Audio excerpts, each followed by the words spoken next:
2022 में जनता ने एक बड़ा संदेश दे दिया है कि 2022 के चुनाव में जनता इनको ऐसा मुंहतोड़ जवाब देगी। पहली डोज 2021 में बंगाल में लग चुकी है, इनको 2022 में उत्तर प्रदेश में लगेगी और इनकी तीसरी डोज जो बूस्टर डोज होगी वो 2024 के चुनाव में जनता दिखा देगी।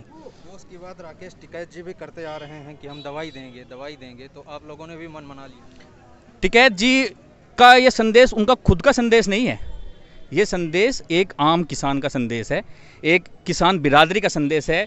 वो देख रहे हैं कि जैसे प्रधानमंत्री जी 2014 के चुनाव में आके यहाँ पे कह के चले जाते हैं कि 14 दिन में गन्ना पेमेंट होगा, 17 में योगी जी सत्ता संभालते हैं, कहते हैं कि चौधरी चरण सिंह जी के नाम पर एक किसान प्रकोष्ठ बनाया जाएगा।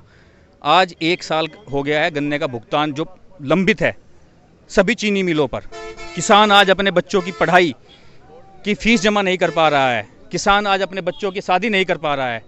ये सब है जो इनके झूठे वादे हैं, उसकी जो ये पोल खोली है ना, इनके खुद के झूठे लुभावने वादों ने, ये जनता अच्छे समझ चुकी है।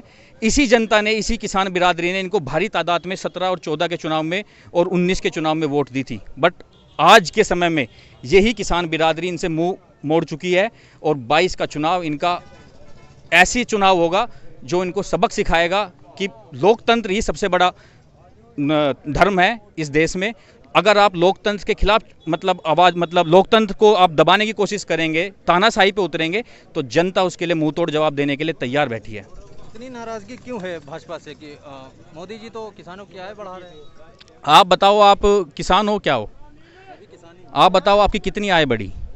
बिजली के बिल दोगुने से ज़्यादा हो गए, खाद का कट्टा 50 किलो से 45 किलो कर दिया, रेट फसल का रेट हमारा पिछले 5 साल से कोई गन्ने का 1 रुपये नहीं बढ़ा, तो किसान की आय डबल हो गई या आधी हो गई? किसान की आय आधी हो गई। हो सकता है इनका ये कहना चाहते हो कि पहले किसानों की आय आधी करेंगे फिर दुगनी कर देंगे तो किसान 10 साल बाद वहीं का वहीं रहेगा। ये इनका तरीका हो सकता है। आप देख रहे हैं रोजाना कहते हैं 20 लाख करोड़ का हमने एक आर्थिक पैकेज घोषणा कर दी, 1000 करोड़ की आर्थिक पैकेज घोषणा कर दी। अरे वो घोषणा नहीं है, वो क्या है, हमें लोन देने की कोशिश कर रहे हैं और वो भी ब्याज पर, भारी भरकम ब्याज पर। अरे लोन तो किसान और ये आम आदमी जब लेगा जब उसे चुकाने के लिए उनके पास पैसे होंगे। अगर इस कोरोना महामारी में आपको उनको कुछ देना ही था तो एक उनको राहत पैकेज देना चाहिए था जो सीधा उनके खाते में ट्रांसफ़र होता। आज इस कोरोना महामारी में जिसमें सबसे बड़ी नाकामी सरकार की रही है, लोगों के पास अपनी रोजी रोटी, काम धंधे चौपट हो गए हैं। उसके लिए सरकार ने न तो अस्पतालों में कोई सुविधा दे पाए और न ही उनकी आर्थिक जीविका चलाने के लिए कोई भी मदद कर पाए। लेकिन चुनाव के टाइम पे यही जनता है, भूल जाती है ये सब। एक्चुअली क्या है कि ये इनका जो चुनाव है ना, वो 80 और 20 का चुनाव करना चाहते हैं ये। बट जनता क्या है, अच्छे से समझ चुकी है कि हम आपस में ना लड़के, हम विकास के लिए लड़ें, हम अपनी बेहतरी और उन्नति के लिए लड़ें। आज सभी धर्मों के लोग एकजुट होकर इस सरकार को समझ चुके हैं अच्छे से और सारे मिलजुल कर इस तानाशाही सरकार को उखाड़ फेंकने के लिए तैयार हैं। आपको क्या लगता है कि किन मुद्दों पे चुनाव लड़ा जाना चाहिए? मुद्दे होने चाहिए, आम मुद्दे होने चाहिए, किसानों के मुद्दे होने चाहिए, गन्ना भुगतान का मुद्दा होना चाहिए, फसलों का दाम होना चाहिए, अस्पताल, स्कूल, कॉलेज होने चाहिए। आप देखो कौन से ऐसे अस्पताल थे पूरे बागपत जिले में, मुझे एक अस्पताल बताओ जहाँ पे अच्छे से इलाज हो पाया हो। आपके यहाँ एक क्षेत्र है लूम, जहाँ पे काफ़ी मौतें भी हुई है कोरोना में।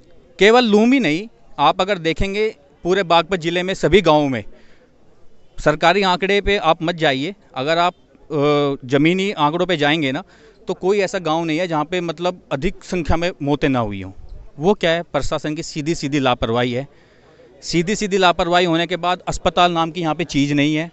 ऑक्सीजन एक ऐसा चीज़ है भारत में जो बहुत संख्या में अवेलेबल है, लेकिन क्या है वो हॉस्पिटलों में उपलब्ध नहीं हो सकी, जिसकी वजह से लोग सांस की कीमत भी ना, उसकी वजह से अपने लोगों ने दम तोड़ा है बहुत संख्या में। आपने देखा होगा बनारस के घाटों पे रात दिन चिताएं जली हैं, गंगा किनारे रेतों में लाशें दफनाई गई हैं। जो हिंदूवादी सरकार कहते हैं कि हम हिंदूवादी सरकार हैं, हिंदूवादी सरकार में हिंदुओं के शव दफनाए जा रहे हैं, तो इससे बड़ा उदाहरण क्या हो सकता है? तो बरसात में बह जाएंगे। बह गई हैं, कुछ कुत्ते नोच खा गए हैं, इससे शर्मनाक स्थिति क्या हो सकती है?